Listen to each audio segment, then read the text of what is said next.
Recording by Mark Colley. Chapter 6. Visions and Ideals. The dreamers are the saviors of the world. As the visible world is sustained by the invisible, so men, through all their trials and sins and sordid vocations, are nourished by the beautiful visions of their solitary dreamers. Humanity cannot forget its dreamers. It cannot let their ideals fade and die. It lives in them. It knows them in the realities which it shall one day see and know. Composer, sculptor, painter, poet, prophet, sage, these are the makers of the afterworld, the architects of heaven. The world is beautiful because they have lived. Without them, laboring humanity would perish.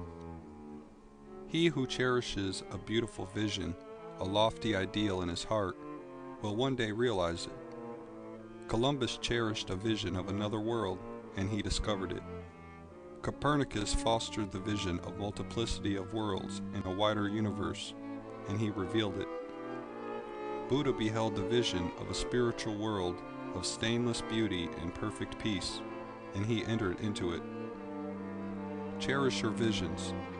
Cherish your ideals. Cherish the music that stirs in your heart, the beauty that forms in your mind, the loveliness that drapes your purest thoughts, for out of them will grow all delightful conditions, all heavenly environment. Of these, if you but remain true to them, your world will, at last, be built. To desire is to obtain, to aspire is to achieve. Shall man's basest desires receive the fullest measure of gratification, and his purest aspirations starve for lack of sustenance? Such is not the law. Such a condition of things can never obtain, ask, and receive. Dream lofty dreams, and as you dream, so shall you become. Your vision is the promise of what you shall one day be. Your ideal is the prophecy of what you shall at last unveil. The greatest achievement was at first, and for a time, a dream. The oak sleeps in the acorn. The bird waits in the egg. And in the highest vision of the soul, a waking angel stirs.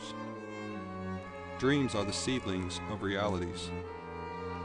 Your circumstances may be uncongenial, but they shall not long remain so if you but perceive an ideal and strive to reach it. You cannot travel within and stand still without. Here is a youth hard pressed by poverty and labor, confined long hours in an unhealthy workshop, unschooled, and lacking all the arts of refinement. But he dreams of better things.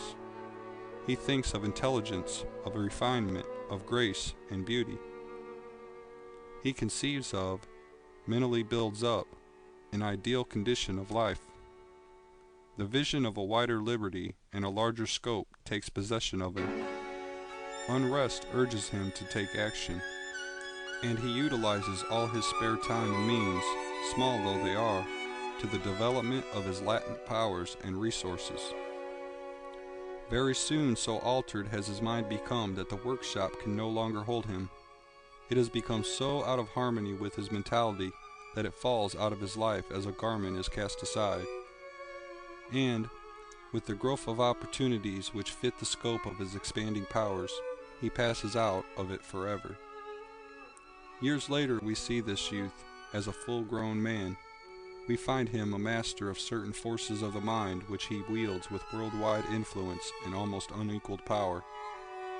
In his hands he holds the cords of gigantic responsibilities. He speaks, and lo, lives are changed. Men and women hang upon his words and remold their characters. And, sun-like, he becomes the fixed and luminous center around which innumerable destinies revolve. He has realized the vision of his youth. He has become one with his ideal.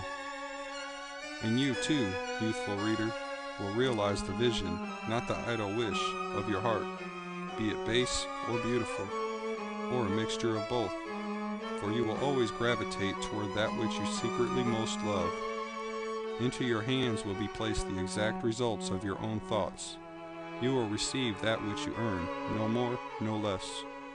Whatever your present environment may be, You will fall, remain, or rise with your thoughts, your vision, your ideal. You will become as small as your controlling desire, as great as your dominant aspiration.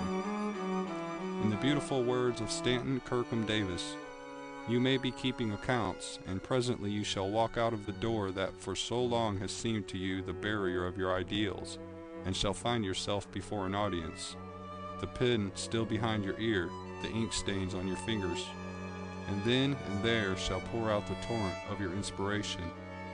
You may be driving sheep, and you shall wander to the city, bucolic and open-mouthed, shall wander under the intrepid guidance of the Spirit into the studio of the Master, and after a time he shall say, I have nothing more to teach you, and now you have become the Master, who did so recently dream of great things while driving sheep. You shall lay down the saw and the plane to take upon yourself the regeneration of the world.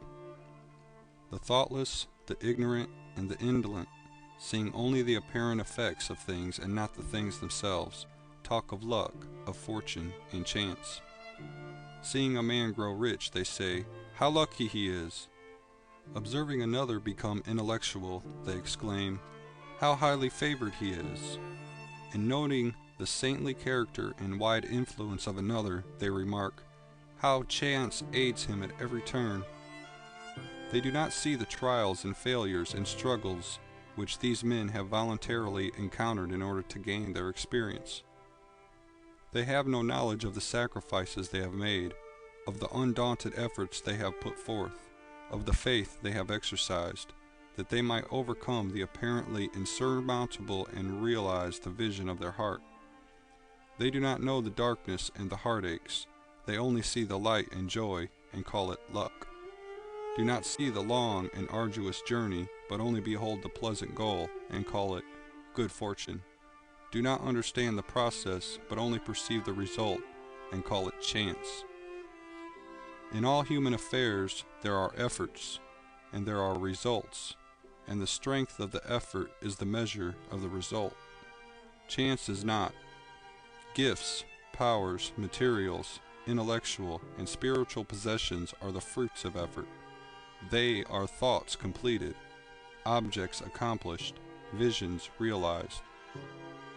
The vision that you glorify in your mind, the ideal that you enthrone in your heart, this you will build your life by.